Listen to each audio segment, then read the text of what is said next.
দীর্ঘ অপেক্ষার অবসান, অবশেষে বিশ্বকাপের মঞ্চে ফিরলেন নেইমার। ইনজুরি, হতাশা আর অনিশ্চয়তার দীর্ঘ পথ পেরিয়ে ব্রাজিলের রেকর্ড গোল স্কোরারকে নিয়ে বিশ্বকাপ দল ঘোষণা করলেন কোচ কার্লো আনচেলোত্তি। আর সেই মুহূর্তে যেন নতুন স্বপ্ন দেখতে শুরু করেছে পুরো ব্রাজিল। মাহফুজ বকুলের রিপোর্ট।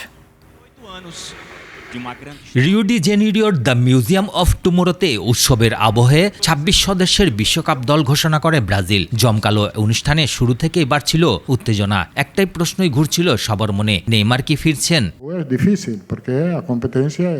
গোলরক্ষক, রক্ষণ আর মাঝমাঠ একে একে সবার নাম ঘোষণা করেন আনচেলোত্তি। আক্রমণ ভাগেও আসে চমক। মাত্র ১৯ বছর বয়সী এনরিক, এরপর একে একে ঘোষিত হয় গ্যাব্রিয়েল মার্তিনেলি, ইগোর থিয়াগো, লুইস এইহিকে আর মাথিউস কুইয়ার নাম। কিন্তু পুরো অনুষ্ঠান যেন অপেক্ষা করছিল একটি নামের জন্য। যখন আনচেলোত্তির কণ্ঠে ভেসে আসে নেইমার জুনিয়র, মুহূর্তেই ফেটে পড়ে গ্যালারি। করতালি আর উল্লাসে থমকে যান ব্রাজিল কোচও।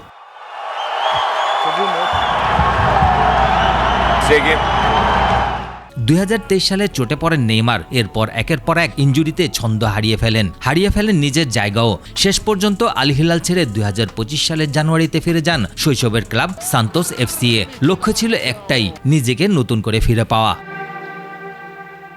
অবশেষে সেই লড়াইয়ের পুরস্কার পেলেন তিনি। ২.৫ বছরের বেশি সময় পর আবারও ব্রাজিল দলে ফিরলেন দেশের ইতিহাসের সর্বোচ্চ গোলদাতা। জাতীয় দলের জার্সিতে যার গোল এখন ৭৯টি।